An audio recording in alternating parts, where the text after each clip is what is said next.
법원이 연방 법원이요. 오늘 바이든 정부의 트랜스젠더 의료 의무화 조치에 대해서 해서는 안 된다라는 금지 명령을 내렸습니다. 일단은 임시 금지 명령이긴 합니다만은 또 연방 정부에서는 항소할 것이 또 분명해 보이기 때문에 결국 이 문제도 연방 대법원까지 올라갈 것으로 예상이 됩니다. 하지만 일단은 작은 승리이긴 하지만 기독교 단체가 이번 소송에서 승리를 거두었기 때문에 의미가 있다 해서 지금 소개를 해드리려고 합니다. 노스다코타 지방법원의 데니얼 M. 트레이너 판사가 기독교 고용주 연합이 제기한 소송에서 성공할 만한 가치가 있다는 가능성을 보여줬다라고 이야기하면서 원고 승소 판결을 내렸습니다. 트레이너 판사는 어떤 정부기관도 타인의 종교적 신념의 진정성을 평가해서는 안 된다라고 썼습니다. 이 문제가 된 내용이 뭐냐면은 보건인적서비스부에서 내린 지침 때문인데요. 의료 제공자가 신생아를 포함해서 모든 연령의 자녀에게 성전환을 거부할 경우 부모가 그 의료 제공자를 고소할 권한을 주겠다라는 내용이었습니다. 그럼 예를 들어서 병원들 중에는 이제 기독교 재단에서 만든 병원들이 있는데 기독교 재단에서 만든 병원에 일하는 그 기독교 교인들, 크리스찬 의료인들은 낙태시키는 것도 반대하고 있지만은 성전환 수술에 대해서도 자기는 종교적인 양심상 성전환 수술을 우리가 해줄 수는 없다. 이렇게 반대할 수 있는 거죠. 그런데 그렇게 반대하고 성전환 수술을 안 해주는 경우에 그 아이의 부모가 이제 미성년자일 경우에 이해하는 겁니다. 미성년자의 성전환 수술 해주세요라고 부모랑 같이 갔는데 만약에 나는 종교적인 양심상 아이 수술 못 해주겠습니다. 이렇게 거부하는 의사가 있으면은 그 부모가 그 의사를 고소할 수 있게 그렇게 하라라는 것이었습니다. 이게 보건인적 서비스부에서 내렸던 지침이었습니다.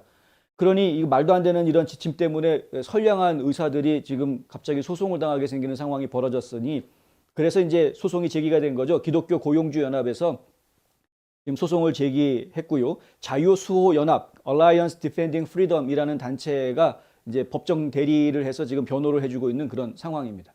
이제 소송이 붙어서 노스다코타의 지방법원에서는 이제 연방지법입니다만은 이 연방지법에서 오늘 나온 판결은 어제군요. 어제 나온 판결은 이제 기독교 단체의 승. 종교적인 양심에 의해서 수술을 거부할 수 있다라는 이야기죠. 그거는 수정헌법 제1조에서 보장해주는 내용이기 때문에 그렇다. 이런 겁니다. 지금 자유수호연합 그리고 기독교 고용인 연합 측에서 주장한 내용은 뭐냐면 이 지금 보건인적서비스부하고 평등고용기회의원회 여기 보면은 그거 보이시죠? US Equal Employment and Opportunity Committee 해가지고요. 그 평등고용위원회라는 연방 조직이 있습니다. 이 연방 기구하고 그 다음에 보건인적서비스부 안에 있는 시민권리사무소 이곳들이 법률 해석을 잘못했다. 무엇에 대한 법률 해석을 잘못했느냐? 부모보호법이라는 거하고 오바마 케어에 대해서 지금 잘못 해석을 했다라는 것이죠.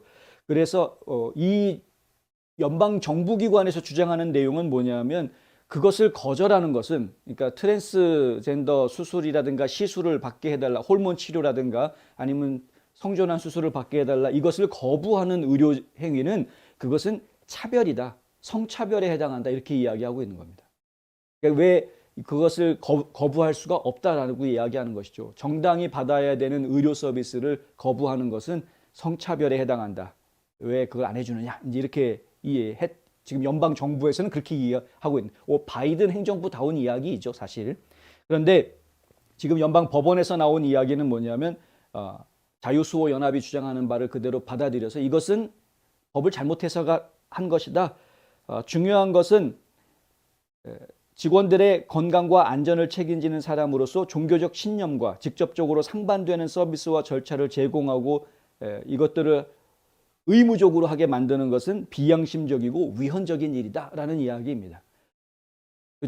내 양심에 어긋나게 시술을 한다고 하면 그 시술이 100% 잘 되리란 보장도 사실 없습니다. 따지고 보면 기꺼운 마음으로 해야 그래야 되는 것인데 의무적으로 하지 어쩔 수 없어서 의무적으로 하게 한다 그러면 그 시술이 잘 되기도 좀 어렵겠죠. 어쨌든 뭐 그거는 별로 중요한 문제는 아닙니다만은 중요한 이슈는 수정헌법에서 지금 보장해주고 있는 집회의 자유, 발언의 자유, 종교의 자유 이런 것들과 마찬가지로 지금 의료인들이 의료 행위를 할 때 종교적인 양심에 따라서 자신의 행동을 결정할 수 있는 자율권을 인정해 주어야 되겠다라는 것이 이제 이번 판결의 취지, 굉장히 중요한 결정인 것 같고요. 앞으로 내려지게 되는 다른 판결에도 좀 영향을 좀 주었으면 하는 바람입니다. 물론 연방정부에서는 이번 판결에 불복하고 항소할 것으로 보이는데 결국 대법원까지 갔을 때에 어떤 판결이 내릴지는 제가 지켜봐야 하겠습니다.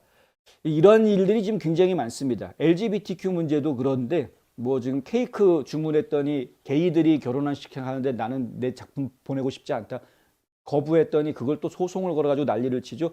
교회에서 게이 커플이 결혼하겠습니다 그러는데 목사님이 우리 교회에서는 이 예배당을 게이 커플 결혼식에 빌려주기는 좀 어렵습니다. 그럼 이것도 성차별했다 해가지고서는 교회를 고소하고 뭐 이런 경우들 지금 예전부터 많이 보고 있습니다.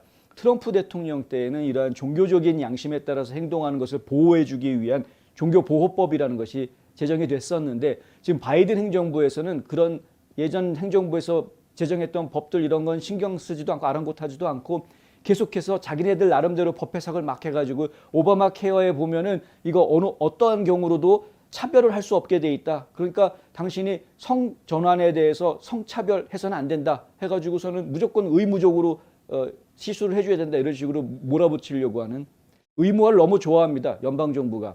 연방정부가 의무화를 좋아하는 것은 결코 바람직하지 않습니다. 마스크건 백신이건 의료시술 행위건 뭐건 간에 우리는 자유민주주의 국가에 살고 있는 것이지 정부가 통제하고 시키는 대로 사는 그런 나라가 아니다라는 걸 다시 한번 확인시켜 줄 필요가 있다는 것이죠.